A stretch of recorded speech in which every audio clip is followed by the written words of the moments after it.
ये तस्वीर आप देख रहे हैं, ये अतीक और अतीक के सुपुत्र अली।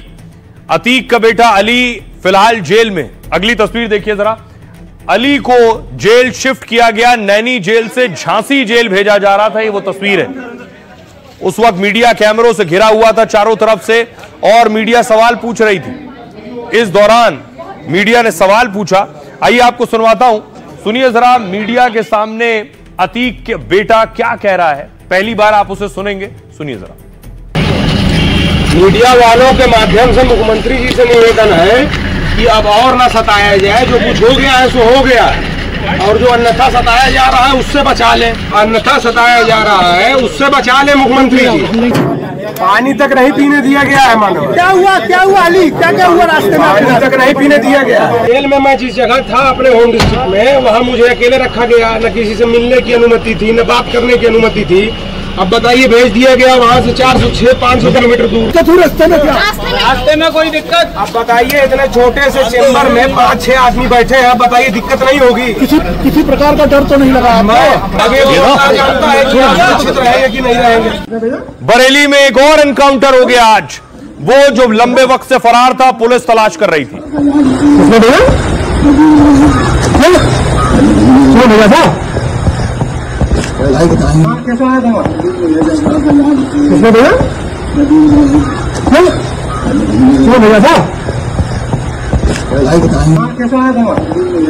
देखिए, जिसका एनकाउंटर हुआ वो कह रहा है नदीम ने भेजा था। नदीम तौकीर रजा का राइट हैंड। नदीम गिरफ्तार किया जा चुका और जेल में है।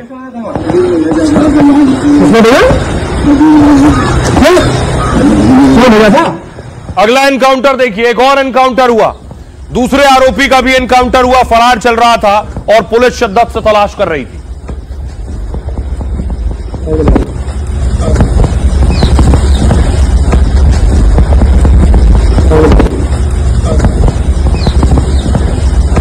तो बरेली में अब तक 3 एनकाउंटर हो गए। तीसरा एनकाउंटर कल हुआ था।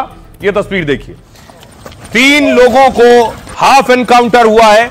यह बरेली का तीसरा एनकाउंटर। यह भी फरार था, इस पर आरोप था, पुलिस पर इसने गोली चलाई है।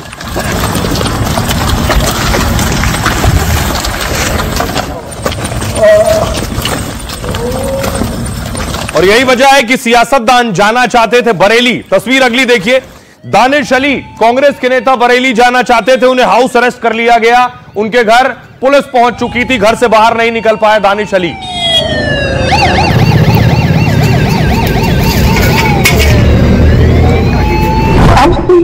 किसी और को साथ में ले जाना नहीं चाहता, हम अकेले जाना चाहते। मैं नहीं समझता कि वहां की स्थिति क्या। वहां तो बुलडोजर चला रहे हैं, गरीबों के लोगों की दुकानें तोड़ रहे हैं।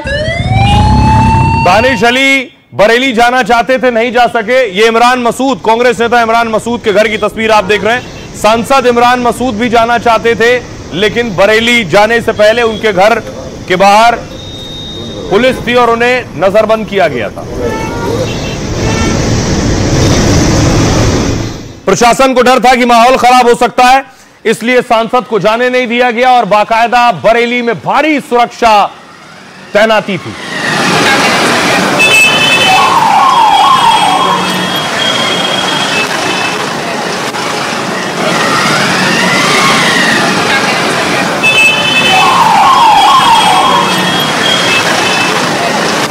बरेली में अभी भी टेंशन हाई है, शांति है, लेकिन तनावपूर्ण माहौल है। दूसरी तरफ बहुत से लोगों के बयानों ने भी तनाव बढ़ा रखा है।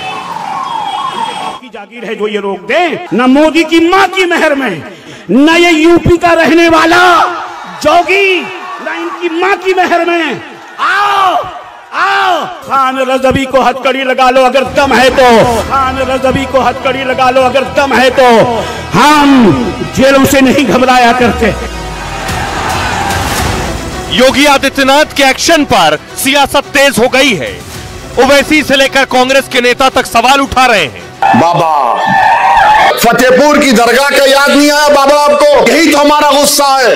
वो दरगाह पे हमला हुआ, कुछ नहीं। वो बरेली में हुआ, वाह मैं ऐसा कर दूंगा, मैं वो कर दूंगा। हिंसा के बाद से यूपी पुलिस आरोपियों पर शिकंजा कस रही है। गिरफ्तार गिरफ्तारी से लेकर बुलडोजर एक्शन और अब एनकाउंटर जारी है। एक्शन से नाराज कुछ लोग धमकी और भड़काऊ बयानबाजी पर उतर आए हैं। बुलडोजर कार्रवाई भी फौरन रोकी जाए और दहशत का माहौल खत्म किया जाए। अगर हमारी ये मांगे फौरन कबूल न की गई तो जल्द ही कोई ठोस फैसला लिया जाएगा। अब देखिए जरा इस एक्शन के बाद योगी को क्या क्या कहा जा रहा है, क्योंकि बरेली में अभी भी कार्रवाई हो रही है। योगी की कार्रवाई और एक्शन जारी है। बरेली में आई लव मोहम्मद पोस्टर पर बवाल के बाद एक्शन हो रहा है। बरेली में अब तक 81 गिरफ्तारियां हो चुकी हैं आरोपियों की। तौकीर के करीबियों के ठिकानों पर बुलडोजर चला है। कुछ आरोपियों को एनकाउंटर के बाद गिरफ्तार किया गया है। असदुद्दीन ओवैसी कह रहे हैं योगी सरकार के एक्शन पर सवाल उठा रहे हैं। ओवैसी ने कहा फतेहपुर दरगाह का मामला उठाया। फतेहपुर दरगाह पर हमले के दौरान आखिर योगी चुप थे, लेकिन बरेली में आई लव मोहम्मद पोस्टर पर तुरंत एक्शन लिया। मोहम्मद से मोहब्बत जताना कोई जुर्म नहीं है। संविधान के अनुच्छेद 25 के तहत धार्मिक स्वतंत्रता का अधिकार है। ओवैसी ने कहा किसी से डरने की जरूरत नहीं है। इमरान मसूद कह रहे हैं कांग्रेस सांसद ने भी योगी सरकार को घेरा। इमरान मसूद को बरेली जाने से पहले घर पर नजरबंद किया गया। हम पर बुलडोजर चलेंगे, मैं कानून को तोड़ने वाला नहीं हूं। इमरान ने बरेली में एक तरफा कार्रवाई का आरोप लगाया। कहा हमारे लिए कानून अलग होगा और दूसरों के लिए अलग होगा। मसूद ने मुसलमानों को निशाना बनाने का भी आरोप लगाया। और तौसीफ रजा जो कि तौकीर के भाई हैं, तौकीर रजा की गिरफ्तारी पर भड़के हैं उनके भाई।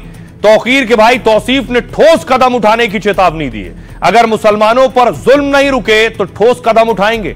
बरेली के मुसलमानों को बेवजह सामूहिक सजा देने का आरोप लगाया। बेगुनाह मुसलमानों को गिरफ्तार कर थाने में पीटा जा रहा है। मीडिया के सामने चोटिल घायल लोगों की परेड कराई जा रही है। मुस्लिमों के घरों में बुलडोजर खड़े करने का आरोप लगाया। मस्जिदों में दबिश देकर इमामों नमाजियों को प्रताड़ित किया गया है। केस वापस लेने और बुलडोजर एक्शन रोकने की मांग की गई है। आइए आपको सुनवाता हूं, सुनिए जरा सियासतदान और तौकीर रजा के भाई क्या कह रहे हैं। बाबा वो फतेहपुर की दरगाह में गुंडे घुस गए। एक वली की दरगाह में गुंडे घुसकर दरगाह को खबर को लाठियों से मार रहे थे। आपकी मुंह में जबान नहीं हिली। खाली बरेली में क्या हुआ वो याद रहा आपको? फतेहपुर की दरगाह का याद नहीं आया बाबा आपको? उस पे भी कुछ बोल देते, नहीं बोले क्योंकि मारने वाले इनके मित्रों थे।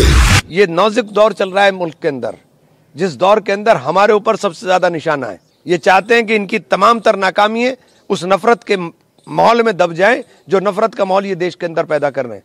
27 का चुनाव है, चुनाव हारने का डर सता रहा है, इसलिए मुसलमान के ऊपर लाठी डंडा बुलडोजर गोली सब चलाने का काम हो रहा है। पुलिस की जो मनमानी दबिशें हो रही हैं उसको हम चाहते हैं वो रुक जाएं, और ये जो बिल्डोज़र ला के खड़े किए जा रहे हैं, बिल्डोज़र चलाने की तैयारी है, बिल्डोज़र चलाए जा रहे हैं, हम इसको की रोकथाम चाहते हैं बस। और हमारा ये प्रशासन से मुतालबा है और हमारे ये मुतालबात हैं।